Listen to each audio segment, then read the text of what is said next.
especially in a marriage, we really want to make sure that we're not just stopping at the forgiveness part, but going through the rest of the process. There is always a path back to your spouse's heart. And sometimes you need to bury your own selfishness and go, all right, even if I don't necessarily agree with it right now, I'm going to bury that and go, I forgive myself. I forgive my spouse, though I don't feel it and they're driving me nuts. But I'm going to take that first step forward. You don't want to go down those ditches of resentment and contempt and all of that, icky stuff that can come. And we just want to say, hey, that can still happen in newlywed season, but that's okay.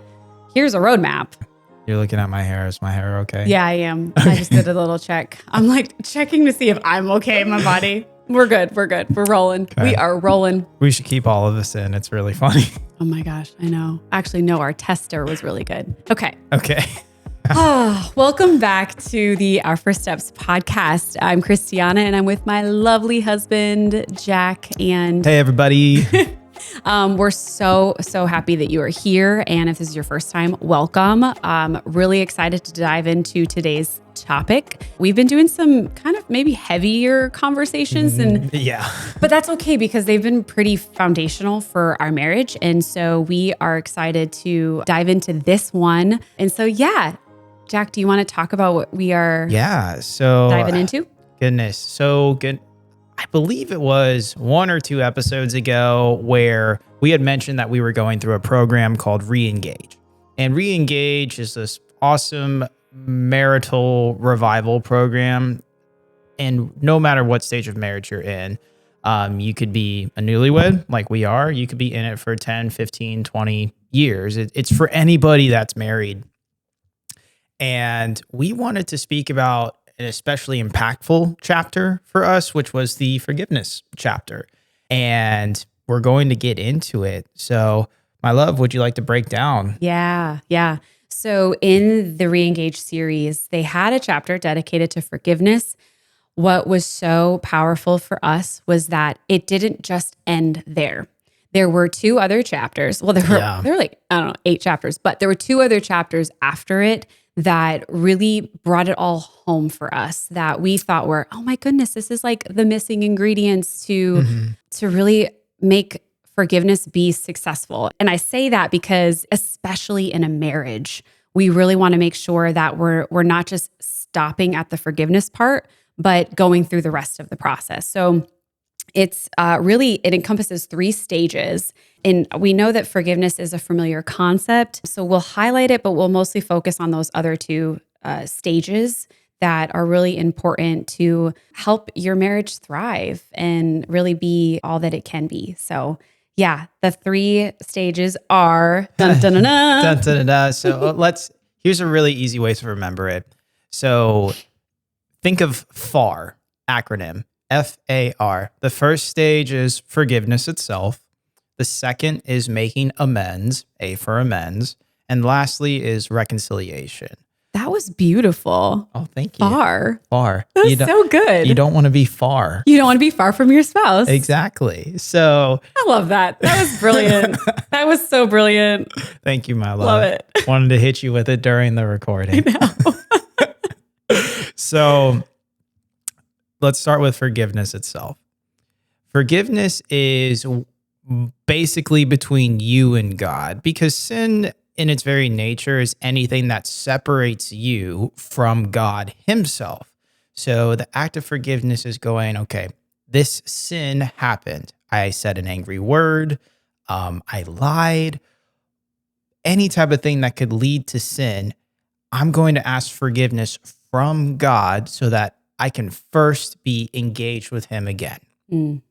It is to give up all claim on an account of a debt or obligation and leaving justice to God.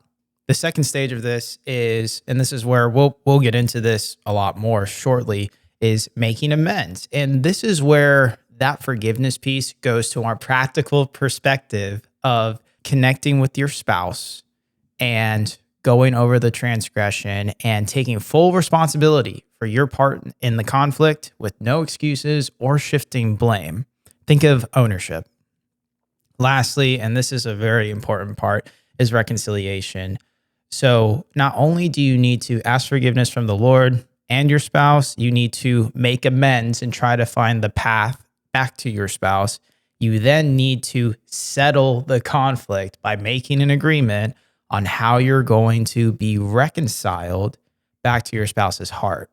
So we thought it would be really good if we took a moment and got into how we've gone through applying these different stages, what we think we're good at, what we think we need to improve on. And maybe this is you. Maybe you're more like me and you struggle in, I think, more so in making amends, or maybe just forgiveness at the first stage can be a little tough for you. But my love, what Yeah. would you like to say? Yeah. For me, forgiveness is the stage that I would say is the hardest. And that's also hard to say because we are called to forgive. And it was very helpful to see the challenge because I got to look and almost like pull back the curtain of the lies I was believing that made it hard to forgive. And so one of the lies that I was believing is I wanted to feel it in my heart before saying it. And that was a hard thing for me because I want to be authentic. I want to be honest. So when I say I forgive you, I want to mean it and I want to feel it. Right. But it's not a feeling, it's a choice. And goodness, because when I look to my relationship with the Lord and say, if God waited till he felt it to forgive me for all of the things that I have done, like I would not be forgiven. And so like how much more, if I've been forgiven for so much, how much more can I just extend that forgiveness to Jack? And so one of the verses that I like to call to mind when that lie creeps in, or just even in the moment of practicing forgiveness, is we have all sinned and fallen short of the glory of God. That is Romans 3:23. So who am I to hold that judgment over my spouse? And just understanding that there can be lies that are keeping you from forgiving. And in the beginning of our relationship, it was hard. But the more that I practiced forgiving quickly, the more it got easier. And so, because really when I'm passing that judgment on Jack, I'm condemning myself because we're one flesh, and that even is highlighted in Romans 2:1. So that for me it's probably the hardest. It was the hardest stage, especially in our early You've months. grown a lot. Thanks, grown honey. a lot. Thank you. That means a lot. No, for real, because one of the things, and we'll have an episode about getting to know us eventually, but one of the things I really love about Christiana, and one of the things that drew me to her in the first place, was she's very intentional. Like that's a value of hers. So I know when she says something, there's a 99% chance that she's thought through it for probably about a week and a half. And it's awesome. And when it comes to forgiveness, like it can be challenging because the act of forgiving does change your heart. You don't need to have your heart changed first. Yeah. Sometimes it will be changed first, but it depends on the circumstance, I would say. Absolutely. Absolutely. And thank you so much for saying that. That means a lot. The other lies that I've had in the past, or maybe strongholds, is that I hold myself to such a high standard. You do. And with that being one, perfectionism can really, really get in the way of forgiveness because you hold other people to such a high standard that if anything falls short of that, then you feel like, how can I forgive? Because I'm holding them to such a high standard. But we all have sinned and fallen short. We all have fallen short. So recognizing that and holding fast to that verse has been very helpful for me to also forgive myself, which then to recognize, okay, why would I withhold forgiveness for myself and my actions if God's forgiven me of everything? And then so from God's forgiveness to myself, I can easily pour that into Jack. And I say easily as in like recognizing that cycle. It comes from the Lord to me, then I could pour it out into Jack. And then there's another one. I know I didn't add it in the notes, Fine. but it's coming to me now. Oh, let's go for it. Is if you've been burned in the past time and time again, the lie is, why would I forgive you? Because I'd be allowing the behavior to continue over and over again. And really just, is it condoning? Is that the word? Condoning? Condemn? Condemn. Not condemning, but like you're allowing the behavior to happen over and over again. The word doesn't come to mind. Like you do not condone this behavior. Yes. Okay. Yeah. Exactly. So if I'm forgiving, then the behavior is just going to keep happening. And that was a lie I was also believing. And just from from my past of just like trying to protect myself and keep myself from getting hurt, quote unquote hurt. But unforgiveness is hurting yourself. So that it was kind of the truth over the lie that was very transformative for me. So yeah. But honey, I'd love to know more about on your end of forgiveness, what it's like. Well, you said a lot of good points there, love. I think a big thing is one of the things I've noticed, and it wasn't just with you, it's just from being around people in the church for a while and or perfectionists. It's if they tend to struggle with forgiveness, and this is an anecdote, don't take this for fact, right? If they tend to struggle with forgiveness, they typically have a hard time forgiving themselves first. And the thing, and I went through this for a season, but the thing I remind myself a lot is don't let my own forgiveness outweigh God's, because I can't absolve sin. God can. So, and you are so good at forgiving. Oh, thank you. You're so good at it. And I know we'll get into the impact and whatnot, but the Jack is just so good at it. And I got to see that. And I think it's so beautiful when you are on the other end of someone who is offering forgiveness to you. I mean, it shows you how transformative it is to receive that. So yeah, you're really good at it. Oh, thank you, really honey. Good. Well, she's gassing me up, so I got to knock myself down a bit. So don't knock yourself down. I do agree that I'm pretty good at forgiving, but going back to the 3 stages, right? It's the A and the R, the making amends and then further reconciling, where I do have a lot to improve on. But honestly, in our marriage, at least, I've found that we've just had a long strain of asking for forgiveness. And where I was falling short is that I would ask for forgiveness, but not change certain behaviors that made making amends and reconciling with you difficult. It would be like trying to maintain a diet to lose weight, but every time you hit a milestone in your weight, you reward yourself with food. It's like you're not a dog, right? You don't need a treat every time you do something good. So just that's my 2 cents on that. So yeah. Well, still, even knowing that there was a pattern of it, that can also make the forgiveness side harder. But that shouldn't even be an excuse for not forgiving either. Like we're called to forgive 77 times 7 a billion times, and we're always called to forgive, no matter how many times it happens. Right. You bring up the making amends piece. Yes, very important. Do you want to share anything else on that one, or? Well, I think first of all, you are very good at making amends. You're extremely good. Whenever there's been a situation where, as we've both been growing in different aspects of like the forgiveness cycles, the wrong word, but let's say stages of forgiveness, I think.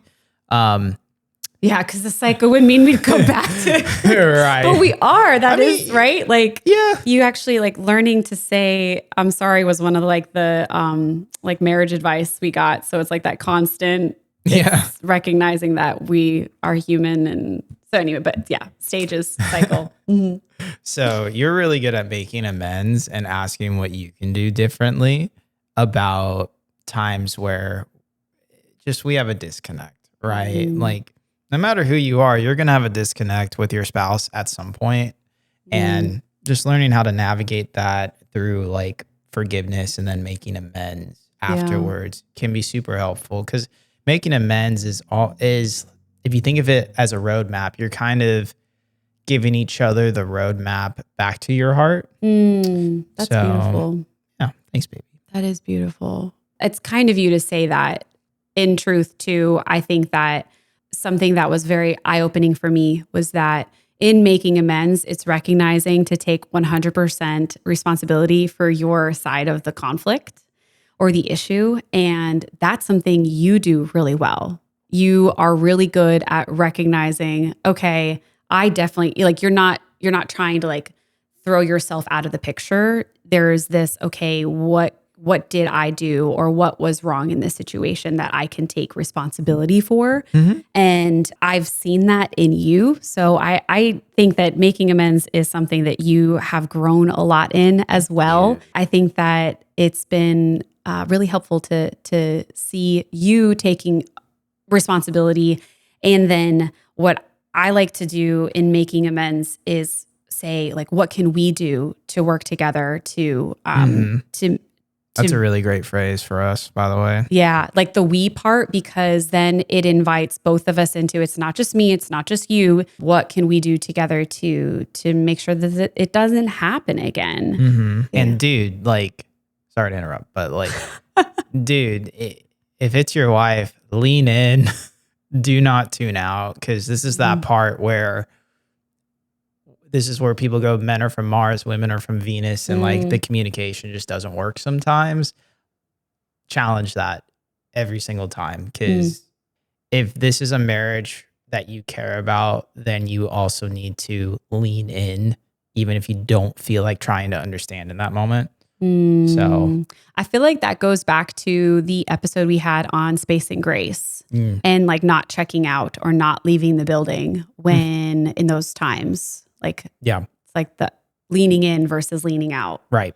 So that was good. No, that's really, really good. And as I was diving into this topic on making amends more, what I saw as a theme behind it is really humility.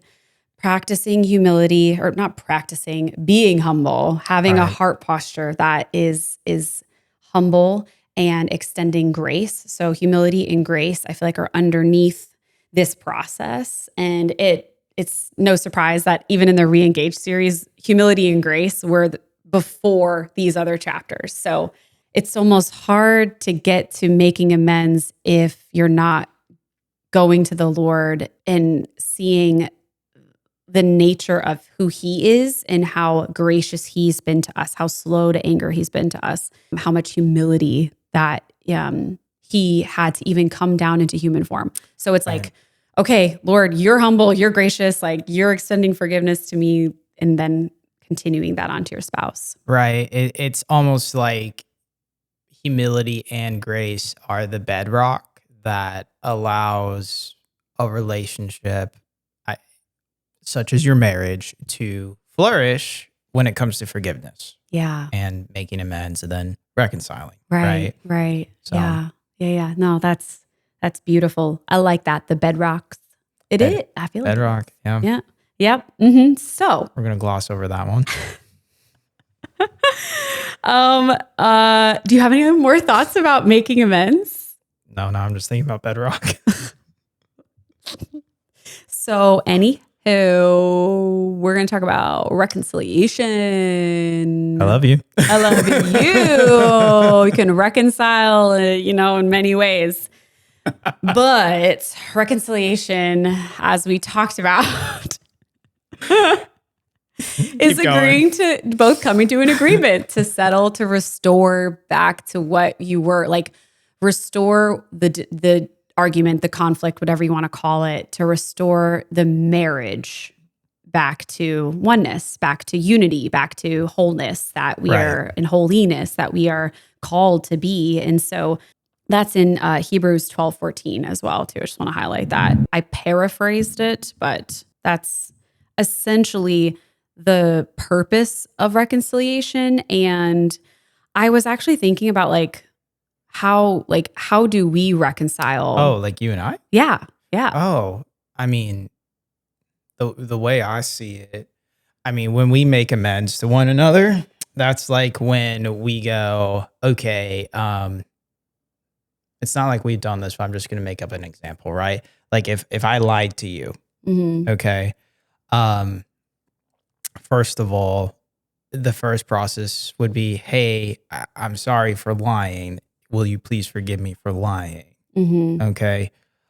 But I need to make amends for that lie. And let's say I lied about taking the trash out. Okay. Mm-hmm. The making amends part would be, hey, I'm going to go take the trash out right now.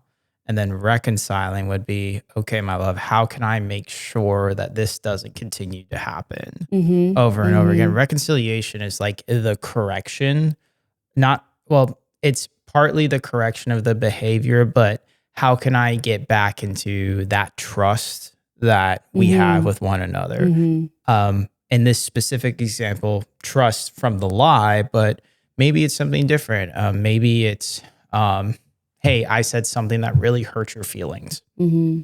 How can I get back to that place of trust where you feel safe being vulnerable? Mm-hmm. Because maybe I said something hurtful when you were expressing deep emotions and that could have upset you. But reconciliation is almost like you got to have that peace element, but you're rebuilding the trust that was Mm-hmm. lost. Yeah. So That's good.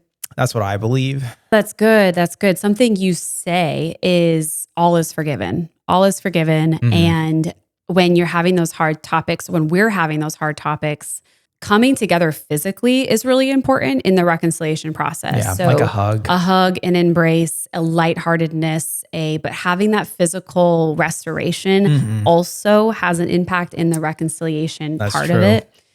Which is why I was laughing when you said bedrock. So like that's also a part of it. Like it is. Yeah, it is. It is. And so that's one way to kind of that we reconcile with one another is saying, "Hey, the past it's gone. It's forgiven." Do you have something you want to say? You're making a It face. just reminds me of Lion King. The past is in the past. Rafiki. Rafiki.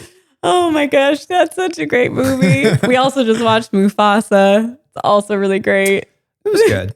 It was good. Yeah, I won't say great. But it was good. I enjoyed it. I'm good. still like Disney nostalgia. If it wasn't on a VHS tape, like I kind of don't care about it from a Disney perspective. They can't recreate it. They can't recreate it. You can't recreate Yeah. it, but I A little digress. sidebar, but in terms of reconciliation, it is something that is when you both can talk through level-headedly how to With say- emotional control. with emotional control. Yeah. This thing, it's gone. Mhm. We have a plan.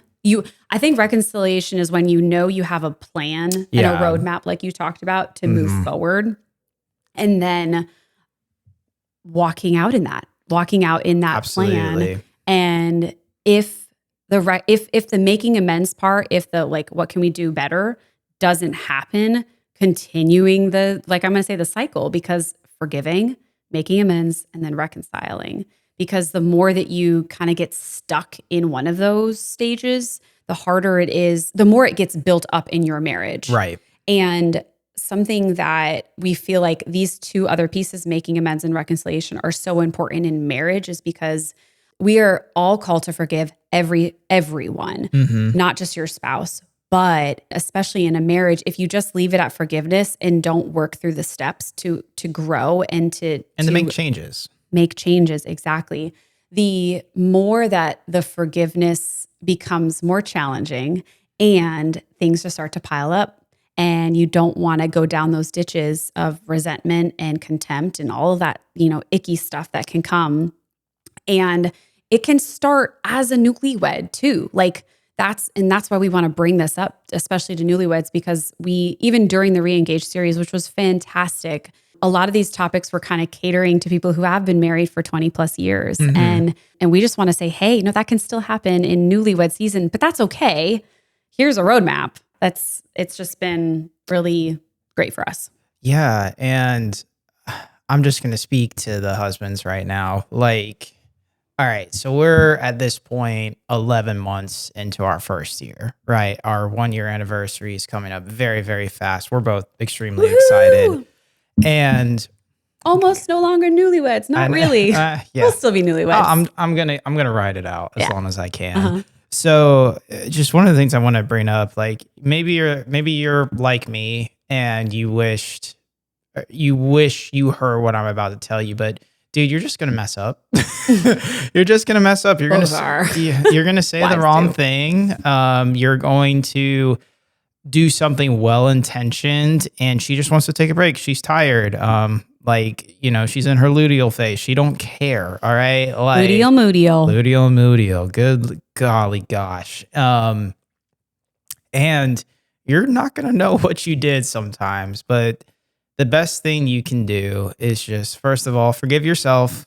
Mm-hmm. This is your first time you're doing this. You are a new creation. You're a new man, technically, from a biblical perspective. And you got to learn what it's like to walk out forgiveness with someone who you cannot escape from. And if you find yourself trying to escape from that person, have some hard conversations because you just got connected with like the love of your life. But if you find the need to escape them, that's a good indicator that maybe you need to put some of these steps in practice. So one of the things I do want to bring up, just because it came up in Reengage and I put it in my notes as well, is I don't always believe you need to be reconciled to certain types of individuals. And this usually means that it is, if there is someone who is an abuser, I do not believe you need to be reconciled fully to that person. You can have a one-sided reconciliation where you're just like, I forgive what happened, but for my own health and safety, I'm not going to choose to engage with that person anymore. But God can do anything. So if there are certain boundaries that are enforced, then yeah, maybe that is possible for you. But no, it probably would be. God can do anything. But I just wanted to bring that up. Like, reconciliation is extremely important. But if you are in an abusive situation, please go get help. There's a lot of people that can rally around you. Call a friend, get connected to a church, and go from there. You're not alone. Speaking of church, with that, and even so, within a marriage or not in a marriage, a reconciliation does require two people who are willing to settle the agreement, to come to that restoration, to come to that peace in the matter. And so if you find that your spouse or and anyone, but especially in those situations, and even in ones where the one spouse just may not want to reconcile, that's where the church can come into play, and a counselor or having a third person intercede. You speak on that. You know the verses way more than I do that speak to that. Like, if the matter can't be settled between two, then go bring in wise counsel, something like that. Yeah, there's a series of verses out there. I do not know them verbatim, but basically here's the theme of it: correct in private, but when it can no longer be corrected in private with one or two individuals, that's when you get the church involved and correct in public. I'm not saying air out your business before the whole congregation. What I am saying is, there's a good chance your church has a marriage pastor. Maybe that's a good person to reach out to. Shout out to Dave Lanuti at Hope. He is our marriage pastor and an overall great guy. Yeah, so it's amazing. Amazing. With that though, I do want to mention that, like, as we've gone through this FAR framework of sorts, that's so brilliant. FAR. Love of that. forgiving, making amends, and reconciling, there's been a huge impact in our marriage, even as newlyweds, where I think this gives us the ability to course correct, I would say. But here's the thing. We still have disagreements. Right. But we handle them so much better. It's incredible. But I think the biggest thing that we've learned by practicing this is there is always a path back to your spouse's heart. And sometimes you need to bury your own selfishness and go, all right, even if I don't necessarily agree with it right now, I'm going to bury that and go, I forgive myself. I forgive my spouse, even though I don't feel it and they're driving me nuts. But I'm going to take that first step forward. And that's on you to go for. But I think the biggest thing for us is we just connect much better now. And Yeah. whenever a disagreement does come up, something that happened early in our marriage, 11 months of marriage, mind you, something that would happen earlier is like we would have a disagreement and there would be a dark cloud over us for like two or 3 days. We'd still talk, but it'd be a little edgy and dicey and strained. But now it's like, oh, hey, what's up? Yeah. Like just called it out. Like yesterday we had a budget meeting and a comment was made and one of us was a little edgy at once. I'm like, hey, hold on. That was me. Oh, okay. That was me. I own up to it. Yes, it was. Oof. Yeah. And it just came out of nowhere for the most part, right? It just happened because sometimes, you poke the wrong thing unintentionally. That's fine. It happens, but we were able to stop, forgive, make amends, talk it out, reconcile, and the budget went great. And very grateful for Dave Ramsey and crew because they have great resources. That was awesome. That's what I've found, at least by practicing this. What about you, baby? Yeah. I'm glad you brought that one up because I was like, Lord, you are so funny because you are giving us a prime, fresh example to go off of before tomorrow's topic on forgiveness. 2-day delivery. That's so true. It's so true. And what was helpful to practice that was also from previous episodes we've had on how to practice space and grace.